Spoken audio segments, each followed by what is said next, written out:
My name is Scarlett Hayler-King from CVG and I am a cosplayer. Today I'm going to tell you what cosplayers really think about the outfits you've put your sexy elf druids in, the sweaty uncomfortable truth about PVC, and the secret truth about buxom breasts. Cosplay is essentially a fancy phrase for dressing up, and it's become far more popular over the years. So much so, in fact, that some companies have openly stated they wanted to design their characters to encourage cosplayers, most notably the legendary Hideo Kojima. Since some companies are starting to design their characters with cosplayers in mind, I thought it was about time we have a little chat. So here is my open letter to the character designers of video games. As a cosplayer, I, and I'm sure many other cosplayers, really do appreciate you. Probably more than most other people who play video games. You're the reason we pour hours of our free time, sweat, money, even blood over trying to replicate the designs you make. The designs we love. However, we need to have a little talk. As exciting and fun the designs you make are, there are some practical issues we're going to have to talk about that would make us cosplayers really happy. First things first, general aesthetics. Now, we know games go through trends as much as anything, but there's only so many grim, dark, pseudo-steampunk games and characters that you can take before everyone starts to look kind of samey. How many of you guys do research into real, traditional clothing around the world? There are so many cultures out there that have a ton of weird and wild outfits throughout history that you can base your designs on or take interpretation from. This is really cool. It means the designs are based in a real-world aesthetic.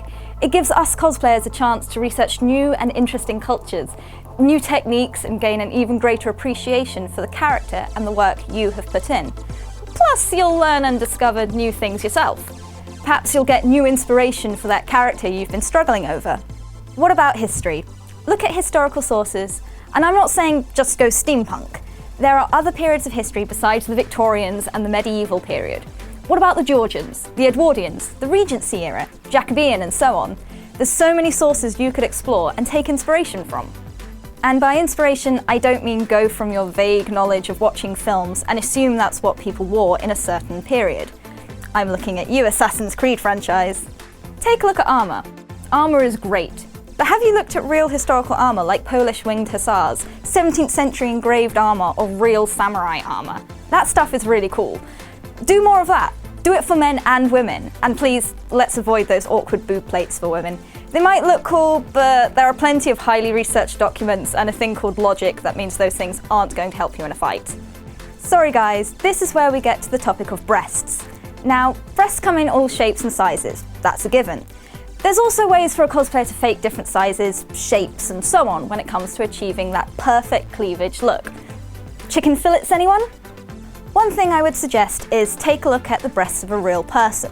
Even if they're fake breasts, they behave in a certain way.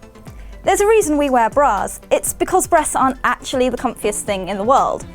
I don't care how cool your sexy elf druid looks, if she's only got a strip of fabric to support her buxom appendages, that's just not going to cut it. It's awkward for her and it's awkward for us cosplayers too. You should probably check out how fabric interacts with boobs too.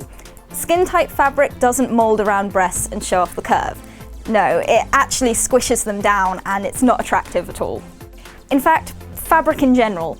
Please stop giving characters PVC to wear. It's horrible to sew with and isn't the most comfortable thing to wear either. Plus, it's like wrapping yourself in cling film all day. Just imagine that sexy character in that PVC suit covered in a thin film of sweat from a day's worth of body heat. It's not that sexy.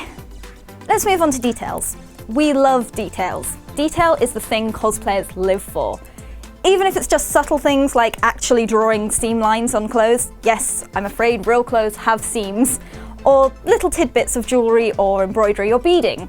Give it to us, we love it! That goes for guys as well. Please give guys some detailed outfits instead of constantly stuffing them in long coats or armour all the time. If you're a good designer, you can make a blinging outfit look just as cool and awesome as armour. Lace, embroidery and gems don't have to be limited to girls. Hair. Now, I'm not going to massively complain about hair.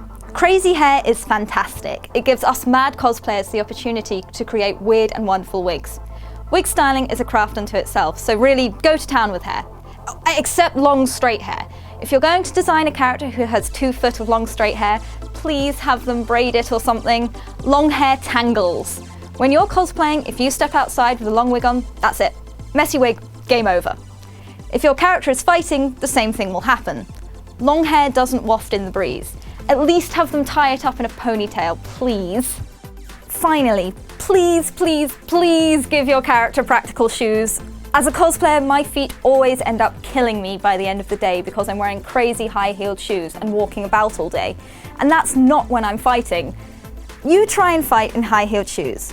You can't do it. I suggest redesigning that footwear of yours. You can still make flat, comfortable footwear that looks awesome. Just think outside the box. As said, as cosplayers, we love the designs you make. But some of you guys need to get out of that mindset that practical isn't cool. On the contrary, practical is very cool, and we cosplayers will really thank you for it. If you enjoyed this video, please give it a like and subscribe to CVG for more personal videos like this every Saturday. Similarly, if you enjoyed the video footage from various cosplay events, check out Little Geeky's YouTube channel for more videos and footage of cosplayers. Bye for now.